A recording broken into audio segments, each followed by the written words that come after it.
If you are an American and you are thinking about dating a Venezuelan, stop for a moment and listen carefully, because what you are about to discover goes far beyond love. It is not only about two people who fall in love, but about two worlds colliding, about two cultures that carry different meanings of passion, loyalty, family, and survival. Welcome to Cultural Clashes, the channel where we uncover the hidden truths about love across borders. Before we begin, make sure you subscribe, leave your comment, and share this video, because this story will spark a lot of opinions.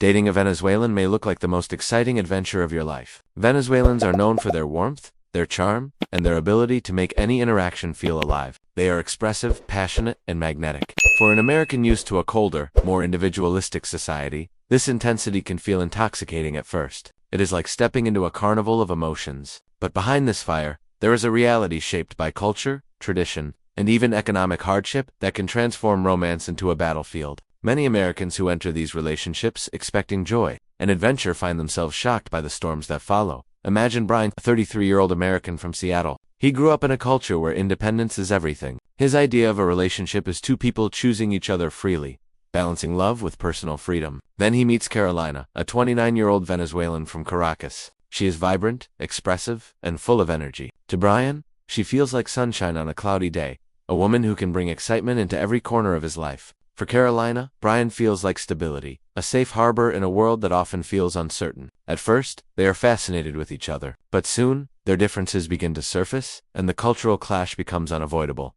The first clash is family. In America, dating usually begins with two individuals. Parents may be introduced later, and while family opinions matter, they are not decisive. In Venezuela, family is everything. Relationships are rarely private. Parents, siblings, cousins, and even neighbors feel they have the right to voice opinions. Carolina insists that Brian should come to family barbecues, birthdays, and gatherings, even in the early stages of their relationship. For Brian, this feels invasive. He wanted to spend time alone with her, to discover their bond privately. But for Carolina, if he avoids her family, it means he is not serious. In her world, love without family involvement is incomplete. Then comes jealousy. Americans are often taught that jealousy is toxic, a sign of insecurity and lack of trust. In Venezuela, jealousy is almost expected. If a partner does not show jealousy, it can be seen as indifference. Carolina might flirt slightly at a party, just to test Brian. She wants to see if he reacts, if he shows that he cares enough to get jealous. When he stays calm, she feels invisible. When he questions her, she feels validated. Brian, on the other hand,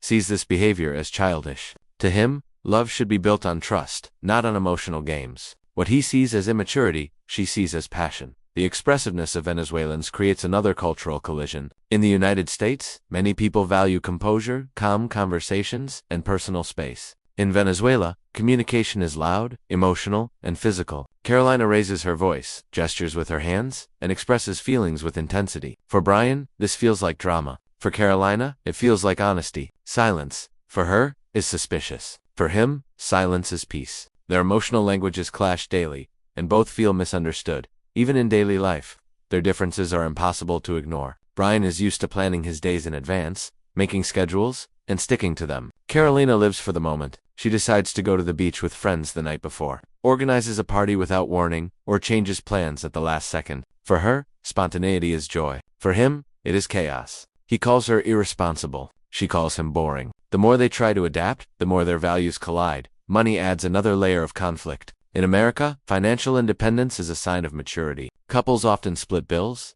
keep separate accounts, and see equality as fairness. In Venezuela, the economic crisis has shaped different expectations. Many women expect men to provide more, to show stability through financial support. Carolina feels loved when Brian pays for dinner, buys gifts, or helps her family. For Brian, splitting costs is natural. For her, it feels like lack of commitment. What he calls fair, she calls weak. What she calls proof of love, he calls pressure. Public displays of affection also reveal their differences. In the United States, couples can be affectionate, but many prefer privacy. In Venezuela, love is displayed openly. Hugging, kissing, touching in public is part of the culture. If Brian avoids affection in front of others, Carolina feels rejected. He feels uncomfortable with constant displays. For her, affection is validation. For him, it feels unnecessary. As their relationship deepens, these small differences become bigger battles. At first, Brian loved Carolina's fire. But after months, it feels exhausting. He wanted stability, but her energy now feels like volatility. Carolina loved Brian's calmness at first, but now it feels like coldness. She wanted strength, not silence. They are both discovering that love is not only about attraction, but about shared values. And their values are colliding at every turn. The situation grows heavier when they talk about the future. In America, dating can be casual. Couples take time, explore, and sometimes break up without shame. In Venezuela, dating is serious from the beginning. It is often a path to marriage, and family expectations reinforce this. Carolina's parents start asking questions. Is Brian serious? Does he want marriage? When will he propose? For Brian, this pressure feels suffocating. He believes love should grow naturally. For Carolina, if he is not thinking about the future, he is wasting her time. Once again, they are on opposite sides of the cultural spectrum. Loyalty becomes another battlefield. In America, loyalty means honesty and commitment. In Venezuela, loyalty means constant presence, attention, and proof. Carolina expects Brian to update her throughout the day, to text her constantly, to show that she is his priority. For Brian, this feels like surveillance. He believes that trust means giving space. For Carolina, silence means neglect. He feels accused. She feels abandoned. Both are convinced the other does not understand what love really means. Their fights escalate when friends are involved. Brian has female friends, something normal in American culture. For Carolina, this feels threatening. In her world, exclusivity is proof of respect. She demands explanations, asks questions, and feels jealous. He feels unfairly judged. To him, friendship is innocent. To her, it is dangerous. The cultural gap grows wider with every misunderstanding. Even celebrations highlight their differences. Brian thinks of birthdays as small, private affairs. Carolina sees them as massive parties with dozens of people. When Brian forgets to plan something big, she feels unloved. For him, love is proven daily. For her, love must also be proven in grand gestures. They talk past each other, never speaking the same language of affection. Over time, the relationship becomes a cycle of passion and exhaustion. They argue, they reconcile, they argue again. The fire that once drew them together now burns them apart. And Brian begins to wonder if he can handle this intensity. Carolina begins to wonder if he really loves her. Both feel drained, but neither wants to admit that their cultures are pulling them in opposite directions. And this is just the first half of the story. Because as the relationship continues, the differences between Americans and Venezuelans only grow sharper. The deeper the love, the heavier the expectations. And the question is no longer whether they love each other, it is whether their cultures will allow that love to survive. Stay with me, because the clash is only getting started. As the months pass, Brian and Carolina's relationship begins to feel less like an adventure and more like a test of endurance. They still care for each other deeply, but the constant cultural friction has turned every aspect of their romance into a challenge. What started as passion is now tangled in endless negotiations about loyalty, money, family, and the meaning of love itself. The weight of family expectations grows heavier every day. In Venezuela, family involvement is not limited to holidays or special events. It is constant. Parents and relatives want updates, they want to give advice, and sometimes they even try to influence decisions about the couple's life. Carolina feels obligated to share details with her parents, even things that Brian considers private. For Brian, this feels like a violation of the intimacy between two people. He wonders why he cannot have Carolina to himself, why every choice must be filtered through her family. For Carolina, this is normal. Family is not a background element. It is the center of life. Love, in her world, must always pass through the approval of parents, siblings, and relatives. Money becomes another source of constant conflict. Venezuela's economic crisis has shaped the way many Venezuelans see stability. Providing financially is not just about comfort, it is about survival. Carolina interprets Brian's financial support as proof of love and commitment. When he hesitates to help her family, she feels hurt. She expects him to step up,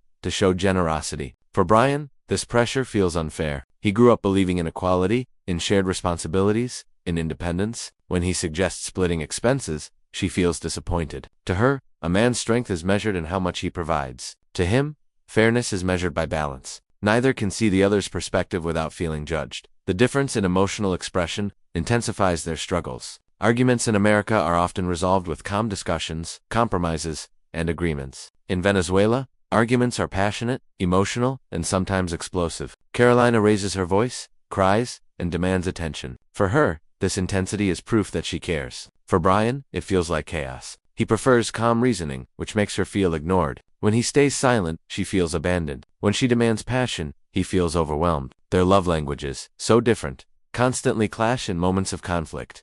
Jealousy, too, becomes unbearable. In Venezuela, jealousy is woven into the fabric of relationships. It is seen as a sign of love, of passion, of vigilance. If a partner is not jealous, it can be taken as a lack of interest. Carolina expects Brian to react when another man looks at her. She wants him to fight for her attention, to prove his devotion. But for Brian, jealousy is toxic. He believes love should be built on trust, not suspicion. The more she demands proof through jealousy, the more he feels suffocated. The more he remains calm, the more she feels unloved. This cycle eats away at their relationship. Even social life becomes a battlefield. Carolina thrives on parties, music, dance, and spontaneous gatherings. For her, life is meant to be celebrated. For Brian, constant social events feel exhausting. He values quiet dinners, small circles of friends, and planned weekends. When he refuses to join her in every party, she feels abandoned. When she insists on dragging him to every event, he feels drained. Neither understands why the other cannot compromise. What is joy for her feels like chaos for him. What is peace for him feels like boredom for her.